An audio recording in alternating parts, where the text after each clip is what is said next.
France have just released their team for their upcoming Six Nations game against Scotland, and they've pretty much chosen the team that I expected from them, except for the number 23 jersey and the number 18 jersey. I mean, it's a very strong team. They've made a few changes. I did do a bit of a prediction for who I thought they were going to pick earlier on in the week, and I actually got the starting lineup 100% correct, so I am proud of myself for that.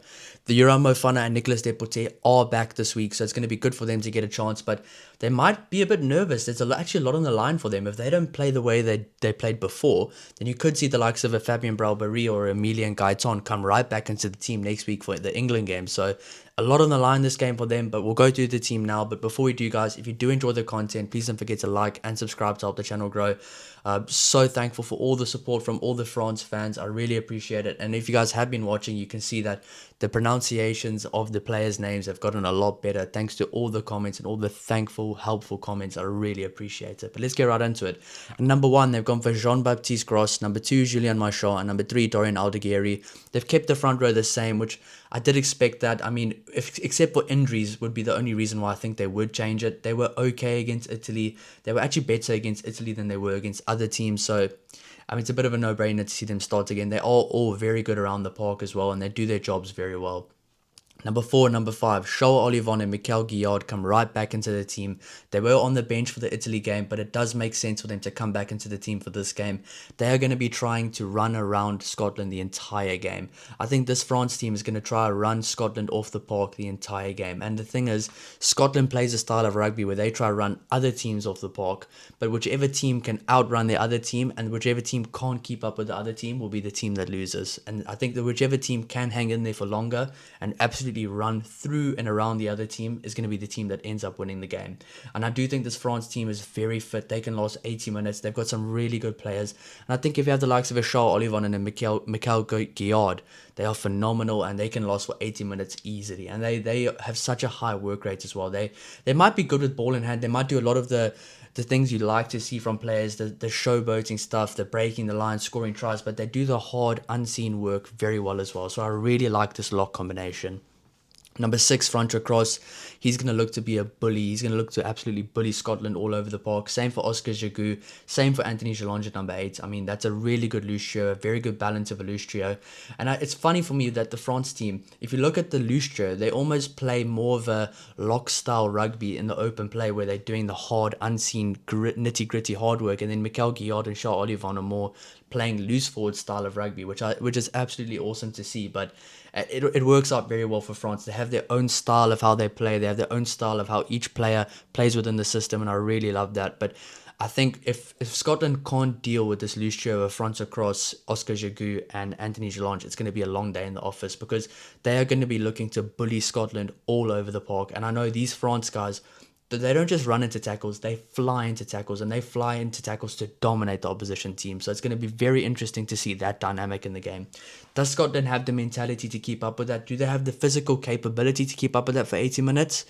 I don't know. I will be doing a preview tomorrow, so if you guys are interested in the preview, it'll be coming out tomorrow where I kind of dive into who I think is going to win, my predictions, a bit of a combined team between both teams on paper, and why I think one team might be better than the other one, and how I think Scotland might be able to do something good, or how I think France will be able to do something good. So stay tuned for that one tomorrow.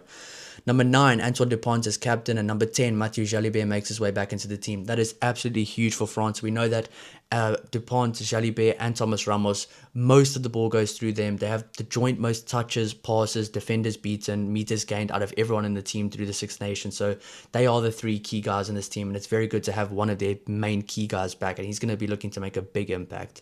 Number 12, Yoram Mofana comes back into the team, and number 13, Nicolas Deporté comes back.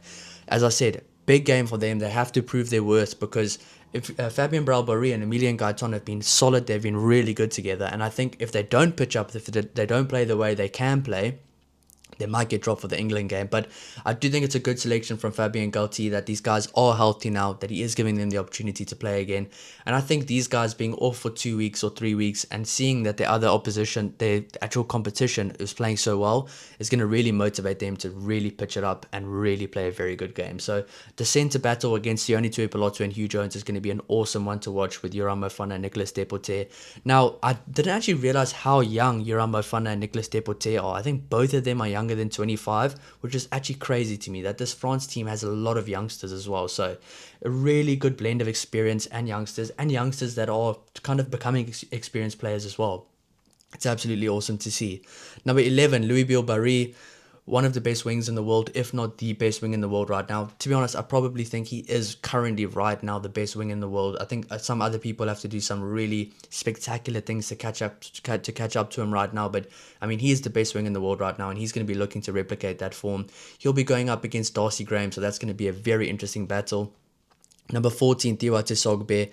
He'll be going up against Kyle Steyn, and that's going to be a very good battle as well. Kyle Steyn's been phenomenal recently, and Tiwa Tesogbe has really come onto the international scene and shown that he deserves to be there. And I think choosing him over Damien Penaud now in the Six Nations was actually a bit of a masterclass decision by Fabien Galthy. He's been phenomenal, and he even looked quite comfortable at fullback the other day against Italy as well. Number 15, Thomas Ramos. Ramos versus Blake Kinghorn, that's going to be fireworks. That's going to be awesome. Thomas Ramos has been one of the informed players for France. He's been awesome. He does kind of play on the edge of making a lot of mistakes or being a game changer, but that's what France fans do love about Ramos, that he plays on the edge. He's the one guy that will always be on the edge of doing something great or doing something not great, but most of the time it works out for him because he actually trains it so much. And recently for him, the ball's just been bouncing his way, and it's not actually luck really. It's because he puts himself in those positions to have those lucky bounces. So Ramos at 15, one of the most important players in this France team by far. Now looking at the bench, number 16, Pietro Mavaka. Number 17, Rodrigue Netti. Number 18, Demba Bamba comes back into the team. I'm happy to see that name there. I mean, he's a guy, I remember watching him at under 20 when was it Jordan Joseph that played when he was 18? I think that's his name. He was so awesome to watch, and Demba Bamba was part of that incredible France under 20 team. And he's a guy that's kind of gone under the radar or maybe slipped out of the frame a bit recently, but he's a guy with so much potential. And I think if he can just get back to that he can be in the team every single week because he has so much potential and he is such a good player. Rodrigue Netti is an absolute machine. He's an absolute beast. Piazza Mavaka is one of the best bench hookers in the world. He is a phenomenal player off the bench. I didn't actually realize how heavy he was as well. I saw a stat saying he's like 116 or 126 kgs, which is huge. He actually looks a lot smaller than that. So he's very mobile and very versatile for how big he is as well. So I do like the look of that backup the backup front row. It's going to be very interesting to see how Bamba does. He is a good scrummager, if I do remember. I haven't really watched the top 14, but I do remember Demba Bamba being a very good scrummager. So if he can get some success at scrum time, it could help his case going forward to get more selections in the coming weeks or the coming months as well. Thibaut Flamer and Emmanuel Miaofu, number 19, number 20, they'll be disappointed that they're not starting, but they know for a fact that they have a very important and a very key role in this team.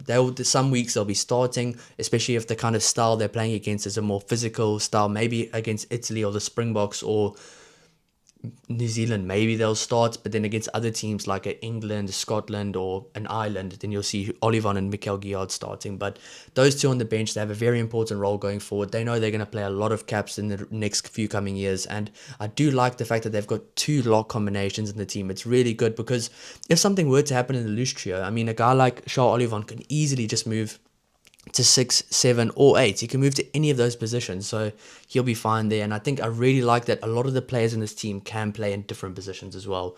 Number 21, Lenny Nushi. He's really played his way into the team this year. I mean, before the tournament, when it first started, I wasn't too sure of how good he was. I wasn't too sure about him as a player at all, but he's really impressed me. He's a very dominant figure on the field.